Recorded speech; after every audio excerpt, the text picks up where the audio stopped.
একদম player by player চলে যেতে চাই। লিসান্দ্রো মার্টিনেজ এই টুর্নামেন্টে খুব গুরুত্বপূর্ণ ভূমিকা রেখেছেন, তার স্ট্যাটটা আমাদের সামনে প্লে করব। হাবিব ভাই, এই ম্যাচটাতে লিসান্দ্রোর ভূমিকা। ম্যানচেস্টার ইউনাইটেডের দারুণ সিজন কাটাইছে। সো ভূমিকা যেটা ইংলিশ প্লেয়ার, আর্জেন্টিনা ডিফেন্সের সুবিধা হচ্ছে তারা সবাই ইংলিশ প্রিমিয়ার লিগে খেলে। সো মানে যে দিক থেকেই আসুক না কেন এরা এদেরকে সবাইকে চেনে, মানে মোটামুটি চেনে। এটা আবার হিতে বিপরীত হইতে পারে না?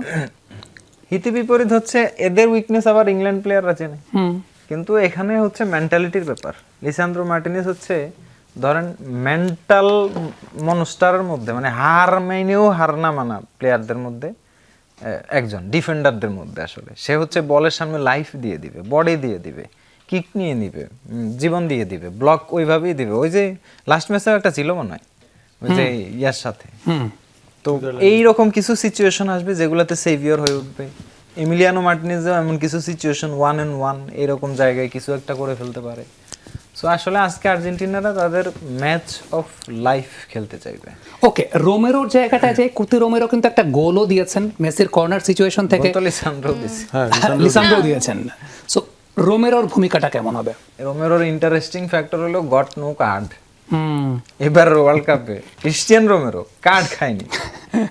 মানে এটা হচ্ছে একেবারে ইনসেইন একটা ব্যাপার। Passing accuracy 95%, aerial duel 70%, duel won 64%, even better than Cubarsi. Barcelona মনে হয় এই কারণে ইন্টারেস্টেড, একটা রিউমার আছে মেবি ওর সাইনিং হয়ে যেতে পারে বার্সেলোনা ডিফেন্ডারের খোঁজে।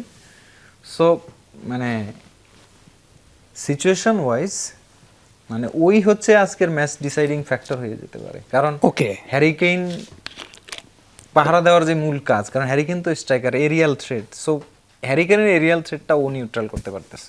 ওকে, আমরা ট্যালিয়াফিগোকে নিয়ে একটু দেখতে চাই, তার পরিসংখ্যানগুলো সামনে চলে আসবে। ট্যালিয়াফিগো লাস্ট দুইটা ম্যাচে খুব গুরুত্বপূর্ণ ভূমিকা রেখেছেন।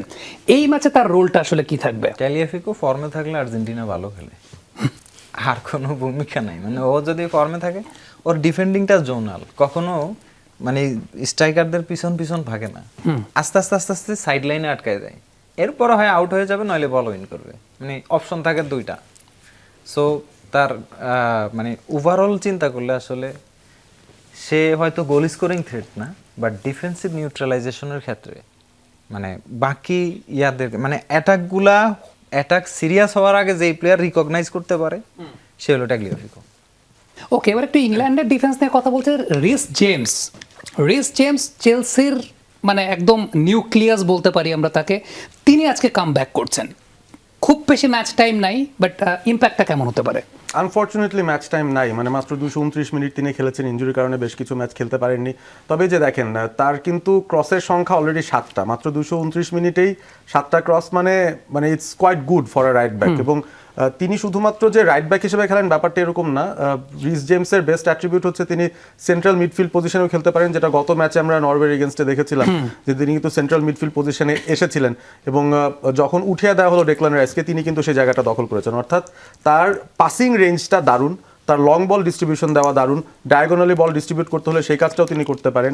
ইংল্যান্ডের মূল সেট পিস টেকারদের মধ্যে তিনি একজন, লং ফ্রিকিক থেকেও তার একটা অ্যাবিলিটি আছে। সো সেট পিসের জায়গা থেকে, পাসিংয়ের জায়গা থেকে অন দ্য বল যে কাজগুলো আসলে ট্রেন্ট আলেকজান্ডার আর্নল্ডের কাছ থেকে ইংল্যান্ড পেত, সেই কাজটা কিন্তু রিস জেমস দিতে পারেন এবং তার লিডারশিপ কোয়ালিটি আছে ফর শিওর। সো ওই ব্যাপারগুলো নিয়ে যদি চিন্তা করি তাহলে খুবই ভালো। বাট যেহেতু তিনি পুরোপুরি ফিট নন, আমার এটা নিয়ে সন্দেহ যে আসলে ডিফেন্সিভ ওয়ার্কটার ক্ষেত্রে রিস জেমস কতটুকু এফেক্টিভ হবেন আজকে, এইটাই কি তার উইকনেস হতে পারে কিনা।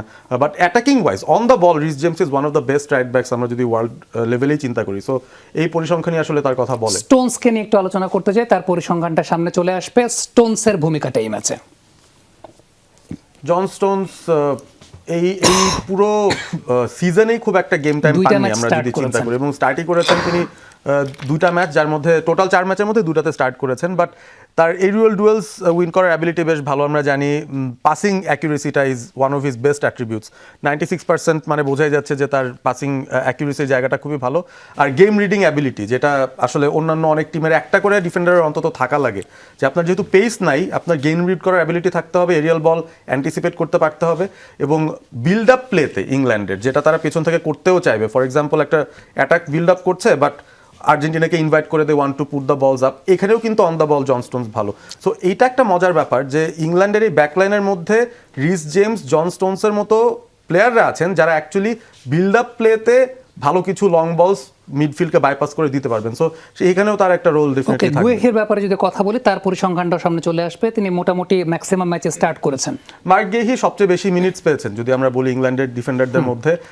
সারপ্রাইজ প্যাকেজ আমার মনে হয় যে ম্যাকগুয়ারের জায়গাটা তিনি দখল করেছেন এবারের ইংল্যান্ড দলটায়। তবে ভালো পারফরমেন্স, সোফার কনসিস্টেন্সি দেখিয়েছেন, বাট তার এরিয়ালি কিছু ফ্লজ আছে আমরা জানি। তিনি খুব একটা ভালো এরিয়াল বল ডিফেন্ড করতে পারেন না।